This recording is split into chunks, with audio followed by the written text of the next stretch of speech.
નમસ્કાર વિદ્યાર્થી મિત્રો, હું પંકજ રાવત સર સ્વાગત કરું છું આપ સર્વેનું આપણા સૌની ચેનલ પર। દોસ્તો, અહીં કાલા અસાઇનમેન્ટ વર્ષ 2026ના ઘણા બધા વિડીયોઝ બનાવ્યા બાદ આજે આપણે આવી ગયા છીએ વિડીયો નંબર 29માં, જ્યાં ધોરણ 12ના અર્થશાસ્ત્ર એટલે કે ઇકોનોમિક્સ વિષયના પેપર નંબર 6ના વિભાગ એ અને બી નું વિગતવાર સોલ્યુશન આજના આ વિડીયોમાં આપણે સમજવાના છીએ।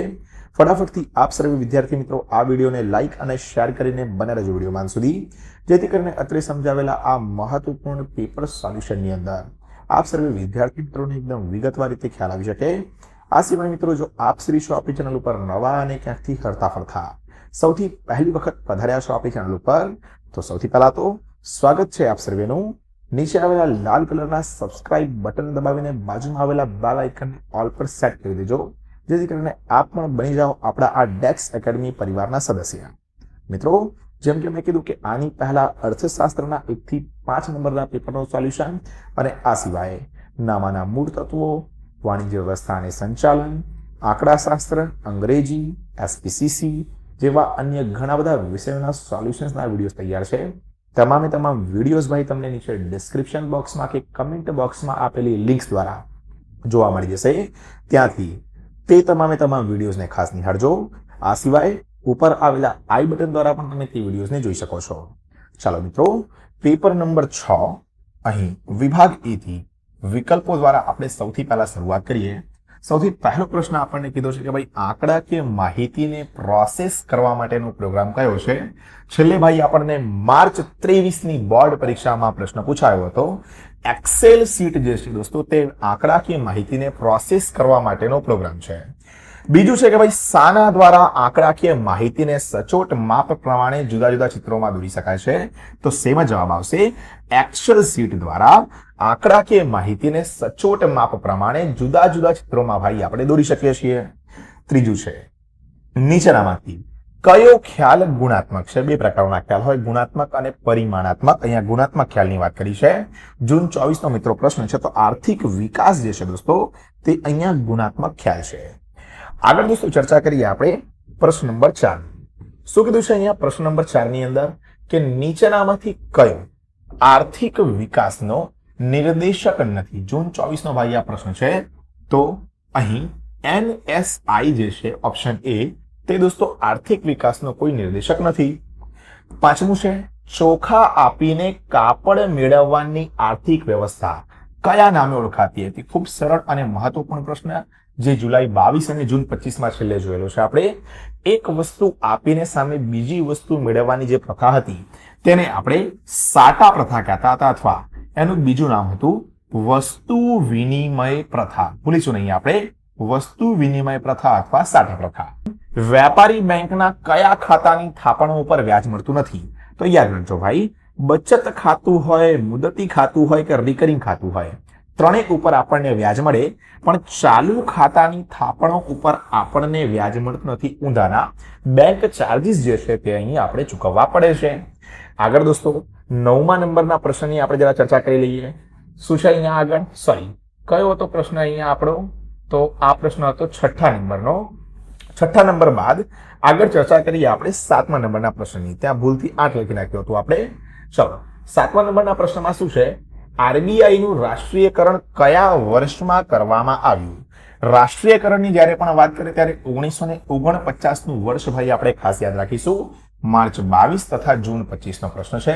જો આરબીઆઈ ના સ્થાપનાની વાત કરે તો આપણે ખાસ યાદ રાખવાનું કે ભાઈ 1 એપ્રિલ 1935 તો આરબીઆઈ ની શું આવે? તો કે સ્થાપના આવે। પરંતુ રાષ્ટ્રીયકરણની ચર્ચા કરે તો ઈસવીસન 1949 આપણે યાદ રાખીશું। 8મું શું છે? તેંડુલકર સમિતિની ભલામણો મુજબ વર્ષ 2011-12 માટે શહેરી ક્ષેત્રોની ગરીબી રેખા નક્કી કરવા માસિક કેટલા રૂપિયા નક્કી કર્યા છે? માર્ચ 22 અને જૂન 25નો પ્રશ્ન છે, તો ₹1000। વિકલ્પ નંબર સી આપણો જે છે દોસ્તો, તે અહીંયા સાચો જવાબ આવી જશે। 9મું છે ખાલી જગ્યા વર્ષમાં રાષ્ટ્રીય ગ્રામીણ રોજગાર ગેરંટી કાનૂન નરેગા મંજૂર કરવામાં આવ્યું? જુલાઈ 23નો પ્રશ્ન છે, તો 2005 જે છે તે અહીંયા આપણે યાદ રાખીશું। અને મનરેગાની જો વાત કરશે તો આપણે વર્ષ 2009 યાદ રાખવું પડશે, બરાબર। નરેગાની આગળ જો આપણે MG લગાવી દઈએ તો મનરેગા થઈ જાય। મનરેગા 2009માં આવ્યું તથા નરેગા જે છે તે 2005માં આવ્યું। 10મું શું છે? ભગવતી સમિતિ કઈ સમસ્યાના અભ્યાસ માટે રચાઈ હતી? જૂન 24 નો ભાઈ અહીંયા પ્રશ્ન છે. ભગવતી સમિતિ જે છે તે બેરોજગારીની સમસ્યા માટે અહીંયા રચાઈ હતી. ત્યારબાદ દોસ્તો 10 પૂરા થાય છે અહીંયા પ્રશ્નો આપણા. વાત કરીએ અહીંયા 11મા નંબરના પ્રશ્નની. શું કીધું છે ભાઈ? ખૂબ મહત્વપૂર્ણ પ્રશ્ન છે કે કોઈ પણ વ્યક્તિ માત્ર ત્યારે જ બેકાર કહેવાય છે કે જ્યારે તેની કામ કરવાની ઈચ્છા હોવા છતાં કામ મળતું નથી. આ વ્યાખ્યા કયા અર્થશાસ્ત્રી આપી છે? તો પ્રોફેસર પીગુએ અહીંયા એવું કીધું હતું કે ભાઈ વ્યક્તિ ત્યારે જ બેકાર કહેવાય જ્યારે કામ કરવાની ઈચ્છા હોય એની અને કામ મળતું ના હોય. બાકી કામ કરવાની ઈચ્છા પણ ના હોય અને કામ મળતું પણ ના હોય તો એવો વ્યક્તિ બેકાર અથવા બેરોજગાર કહી શકાય નહીં. જૂન 25 નો દોસ્તો અહીંયા આ પ્રશ્ન છે. 12મું છે. ભારતમાં વસ્તી ગણતરી દર કેટલા વર્ષે કરવામાં આવે છે? એકદમ સરળ પ્રશ્ન છે ભાઈ. માર્ચ 25 ની અંદર છેલ્લે પૂછાયો હતો. તો દર 10 વર્ષે જે છે તે ભારતની અંદર વસ્તી ગણતરી કરવામાં આવે છે. છેલ્લી વસ્તી ગણતરી આપણે ત્યાં થઈ હતી વર્ષ 2011માં. 21માં થઈ નથી કારણ કે ભાઈ કોરોનાથી આપણે જે છે તે અહીંયા ઝઝુમી રહ્યા હતા. 13મું છે. નીચેનામાંથી કયો ઉપાય વસ્તી નિયંત્રણનો નથી? તો ભાઈ કુટુંબ નિયોજન, તબીબી સેવાઓ, મહિલાના દરજ્જામાં સુધારો બધું વસ્તી નિયંત્રણથી છે. ખાલી શિક્ષણનું સ્તર જે છે તે અહીંયા વસ્તી નિયંત્રણથી કોઈ આને લેવા દેવા નથી. 14મું. સ્વતંત્રતા પ્રાપ્તિ પછી ભારતની રાષ્ટ્રીય આવકમાં કૃષિ ક્ષેત્રના ફાળામાં શું ફેરફાર થઈ રહ્યો છે? માર્ચ 25 નો પ્રશ્ન છે. તો ભાઈ કૃષિ ક્ષેત્ર જે છે તે ઘટી રહ્યો છે, ઔદ્યોગિક ક્ષેત્ર જે છે ભાઈ તે વધી રહ્યો છે. સરકારે જે પણ પંચવર્ષીય યોજનાઓ લાગુ કરી તે પંચવર્ષીય યોજનાઓમાં હંમેશા કૃષિ ક્ષેત્રને બાદ કરતા ઔદ્યોગિક ક્ષેત્ર અને સેવા ક્ષેત્રોની અંદર વધારો થાય તેવા જ પ્રયત્નો હાથ ધરેલા છે અને લોકો પણ કૃષિ ક્ષેત્રને અવગણીને જે પણ ઔદ્યોગિક ક્ષેત્ર અને સેવા ક્ષેત્ર છે તેની તરફ આગળ વધી રહ્યા છે. ચાલો મિત્રો આગળ આપણે ચર્ચા કરીએ. તો વાત આવે છે અહીંયા 15મા નંબરના પ્રશ્નની. લેણદેણની તુલનામાં કેટલા પ્રકાર હોય છે? તો કે ભાઈ 2 પ્રકાર આપણને જોવા મળે છે. 16મા નંબરનો દોસ્તો ત્યારબાદ પ્રશ્ન છે પ્રિન્ટિંગ મિસ્ટેક્સ. આ વખતે જે છે તે ઘણી આવી ગઈ છે અહીંયા નંબરમાં. 16મા નંબરનો પ્રશ્ન શું છે? નાણાકીય વર્ષ 2014-15માં ભારતની આયાતો અને નિકાસોમાં સૌથી વધુ ટકાવારી હિસ્સો વિશ્વના કયા પ્રદેશનો હતો? માર્ચ 23 નો પ્રશ્ન છે. તો એશિયાનો. 17. ભારતમાં વિશિષ્ટ આર્થિક વિસ્તારનો એટલે કે સ્પેશિયલ ઇકોનોમિક ઝોન SEZ નો અમલ કયા વર્ષે થયો? કેટલી વાર પૂછાયું? જુઓ ભાઈ, જુલાઈ 22માં પૂછાયું, માર્ચ 23માં પૂછાયું, માર્ચ 24માં પૂછાયું. વર્ષ 2000 થી SEZ નો જે છે તે અમલ થયો. અને કુલ કેટલા SEZ, કેટલા સ્પેશિયલ ઇકોનોમિક ઝોન આપણા ત્યાં આવેલા છે? તો કે ભાઈ કુલ 8 આવેલા છે. 18. નીચેના પૈકી કયો ઉદ્યોગ ગૃહ ઉદ્યોગ નથી? કલાત્મક ચીજ વસ્તુનો ઉદ્યોગ ગૃહ ઉદ્યોગ ના કહેવાય. બાકી ખાખરા પાપડ બનાવવા, અગરબત્તી બનાવી, ખાદી ઉદ્યોગ, આ બધા શું કહેવાય ભાઈ? ગૃહ ઉદ્યોગ કહેવાય. 19. નર્મદા નદી પર બાંધ બાંધવાથી અથવા બંધ બાંધવાથી થતું વસ્તીનું સ્થળાંતર કેવું ગણાય? તો વિકાસલક્ષી. કેમ? કેવડિયા કોલોની આગળ જે પણ નવું સરદાર પટેલ સાહેબનું જે સ્ટેચ્યુ ઊભું કર્યું એની આસપાસના જે લોકોના વિસ્તારો હતા એમને ખાલી કરાવવામાં આવ્યા. તો શેના માટે? તો કે વિકાસ માટે. તો વિકાસલક્ષી અને આપણે કહીશું. અહીંયા દોસ્તો ખાસ જણાવી દઉં કે આપણા ક્લાસીસ ડેક્સ એકેડમીની અંદર વર્ષ 2025-26 ના વિદ્યાર્થી મિત્રો માટે સેકન્ડ ટર્મની એટલે કે દિવાળી પછીની બેચીસ શરૂ કરી દેવામાં આવી છે. હજુ સુધી આર્થિક અગવડતાને લીધે ભાઈ કે અમે ક્યાંક ટ્યુશન નથી રખાવ્યું અથવા તો કોઈક જગ્યાએ ટ્યુશન જાઓ છો અને મજા નથી આવી રહી તો આજે જ સ્ક્રીન ઉપર દેખાતા નંબર 8866562572 પર સંપર્ક કરો અને એક અઠવાડિયાનો ફ્રી ડેમો લેક્ચર અટેન્ડ કર્યા બાદ તમારું ધોરણ 11 પર કોમર્સનું સફર આગળ વધારો. આ સિવાય જેમ કે મેં કીધું કે ભાઈ ગાલા અસાઇનમેન્ટના અન્ય વિડીયોઝ ના નિહાળ્યા હોય તો નીચે ડિસ્ક્રિપ્શન બોક્સમાં જાઓ, કમેન્ટ બોક્સમાં જાઓ, ત્યાંની આપેલી લિંક્સ દ્વારા અન્ય વિડીયોઝને ભાઈ આજે જ નિહાળો. ચાલો છેલ્લો અને 20મા નંબરનો MCQ જે આપણને આપેલો છે તેની ભાઈ આપણે ચર્ચા કરી લઈએ. શું છે અહીંયા? ખાતે જંગલ મોડેલમાં તુવેરના કેટલા છોડનું વાવેતર કરવામાં આવે છે? તો કે ભાઈ તુવેરના 640 છોડનું જે છે તે અહીંયા વાવેતર કરવામાં આવે છે. આ ચેપ્ટર જે છે તે ડિટેલમાં લાવવાનું અહીંયા પ્રયત્ન હું કરી રહ્યો છું. ટૂંક જ સમયમાં કદાચ યુટ્યુબમાં તમને જે છે તે સૌથી પહેલી વખત આપણે અહીંયા આ ચેપ્ટરની સમજૂતી આપતા જોવા મળી જઈએ. વિભાગની 1-2 વાક્યોમાં ઉત્તર આપવાવાળા પ્રશ્નોની વાત કરીએ કે જ્યાં આપણને 10 પ્રશ્નો જે છે તે પૂછાય છે. સૌથી પહેલા છે મિત્રો અહીંયા 21મા નંબરનો પ્રશ્ન. NSSO તેમજ CMIE નું પૂરું નામ લખો. માર્ચ 25 નો પ્રશ્ન છે. તો નેશનલ સેમ્પલ સર્વે ઓર્ગેનાઇઝેશન અને centre for monitoring Indian economy. English Gujarati જેમાં ફાવે એમાં આપણે લખી શકીએ છીએ. 22 છે આર્થિક વૃદ્ધિ એટલે રાષ્ટ્રીય આવકનો વૃદ્ધિ દર. આ વ્યાખ્યા કયા અર્થશાસ્ત્રીએ આપી છે? પ્રોફેસર હેન્સન નામના અર્થશાસ્ત્રીએ જે છે તે વ્યાખ્યા આપી છે કે આર્થિક વૃદ્ધિ એટલે રાષ્ટ્રીય આવકનો વૃદ્ધિ દર. 23 છે દોસ્તો 1962 પછી કુલ થાપણોના કેટલા ટકા CRR રાખવાનું આરબીઆઈએ નક્કી કર્યું. બરોબર, CRR એટલે શું ભાઈ? તો કે ભાઈ કેશ રિઝર્વ રેશિયો. ત્યારબાદ યાદ રાખીશું આના માટે કે ભાઈ 3 થી 15% અહીંયા આરબીઆઈએ CRR કેશ રિઝર્વ રેશિયો જે છે તે રાખવાનું નક્કી કર્યું છે, કારણ કે તેનો હેતુ એ હતો કે બેન્કિંગ વ્યવસ્થા માટે બેંક પાસે પૂરતા પ્રમાણમાં રોકડમાં નાણાં જે છે તે પૂરતા પ્રમાણમાં અવેલેબલ રહે તેના માટે. 24મું છે શેડ્યુલ બેંક કોને કહેવાય? તેમાં કઈ બેંકોનો સમાવેશ કરવામાં આવે? તો કે ભાઈ બેન્કિંગના કાર્યો કરતી જે કંપનીઓ અથવા જે સંસ્થાઓ રિઝર્વ બેંક ઓફ ઇન્ડિયાના 1934ના કાયદાની બીજી અનુસૂચિમાં આવતી હોય તેને શેડ્યુલ બેંક કહેવામાં આવે. અને એમાં બે પ્રકારની બેંકોનો સમાવેશ થાય. પહેલું વ્યાપારી બેંકો અને બીજું કેવી અહીંયા સરકારી બેંકો આવી છે, બરોબર, જેને આપણે ખાનગી બેંકો પણ આપણે કહીએ છીએ. ચલો આગળ દોસ્તો ચર્ચા કરીએ તો કે ભાઈ 25મા નંબરનો પ્રશ્ન આપણને આપેલો છે. નિરપેક્ષ ગરીબી કોને કહેવાય તે બીજા કયા નામથી પણ ઓળખાય છે? જૂન 24નો ભાઈ અહીંયા પ્રશ્ન છે, તો ખાસ યાદ રાખીશું. અહીંયા ગરીબી રેખાથી ઓછી આવક કે ખર્ચ ધરાવતો વર્ગ નિરપેક્ષ ગરીબ કહેવાય છે. તેને સંપૂર્ણ ગરીબી તરીકે પણ ઓળખવામાં આવે છે. નિરપેક્ષ ગરીબીને આપણે સંપૂર્ણ ગરીબી પણ કહીએ છીએ.